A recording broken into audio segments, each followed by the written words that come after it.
感谢主持人，我非常愿意借这个场合回答你的问题，并且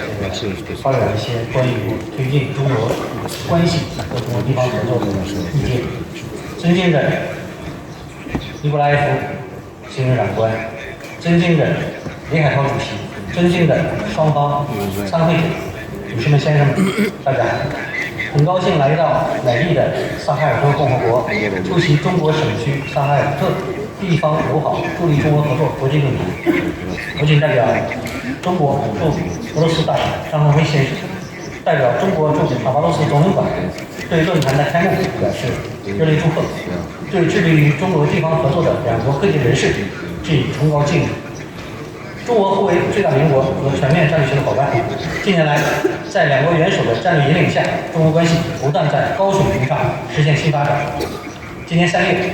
习近平主席成功对俄进行国事访问，与普京总统共同发表了关于深化中俄新时代全面战略协作伙伴关系的联合声明和2030年前中俄经济合作重点发展方向规划联合声明，开启了中俄关系新篇章。正像主持人所说，上个月俄罗斯总理米舒斯京访华，并出席在上海举行的中国商务论坛，双方就落实两国联手共识，进一步深化能源、贸易、农业、经济、数字经济、地方人文等合作，深入交换意见，并签署一系列合作文件。中方认同俄方以落实两国元首和领导人共识为契机，推动双方合作向更高质量、更优结构、更好效率的方向持续实进。地方合作一直是中俄关系的重要组成部分，发挥着独特作用。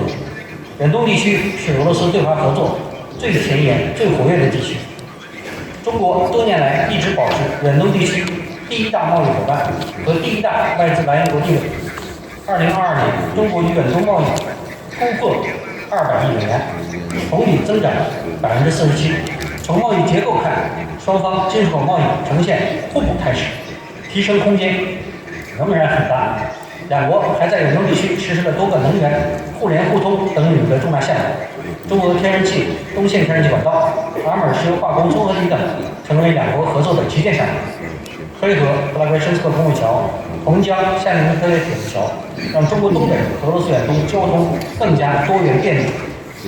中方同远东多地人文交流密切，双方相互友好意愿强烈。远东汉语热、中国文化热持续升温，不少地方也日益成为中国学生的留学目的地，中国游客的游目的地。萨哈尔特共和国是俄罗斯面积最大的联邦主体，资源禀赋雄厚，经济实力较强，自然风光优美，人文景观壮丽。萨哈尔特共和国重视发展对中国各省区合作，与中国多地建立友好合作关系，保持密切的交流合作，不仅丰富了中俄合作的内涵，也赋予了两国关系以更多活力和创造力。正像尼古拉耶夫行政长官指出的，去年雅克特生产总值占全地区23%，对华贸易达到30亿美元，并且持续保持增长势头。相信随着俄罗斯向东转政策的实施，乘着中国关系高水平发展的东风，包括黑龙江省在内的中国各省区同萨哈尔特共和国合作必将不断迈上新的台阶，取得新的成果。在新形势、新机遇下，继续推动双方全方位合作，需要中俄双方共同出谋划策。此次论坛的举办恰逢其时，为双方进一步增进了了解、凝聚共识、抢抓机遇、推进合作搭建了很好的平台。刚才尼古拉耶夫行政长官和李海涛主席就推进双方合作提出了很多重要的意见，我深表赞同。借此机会，我也愿提出几点想法和建议。一是发挥政府引领作用，用好地方合作机制，充分发挥中国东北和远东及贝加尔地区政府间合作委员会、中国东北和远东及贝加尔地区实业理事会等合作机制，推动两国友好省城积极开展对口交往，欢迎各地方发挥所长，提出更多合作举措，提供更多公共产品，支持和鼓励地方各领域交流，实现双方对口领域的精准对接，促进信息分享，挖掘合作潜力。二是坚持互利共赢，推动合作量质齐升。首先要重视互联互通，远东中国地缘相近，双方首先要依靠边境口岸建立连接更广土地的交通互联网络，推动研究河海联运等新通道，满足双方日益增长的物流需求。双方正积极研究修建漠河嘉陵达公路铁路桥这个极具前景的项目。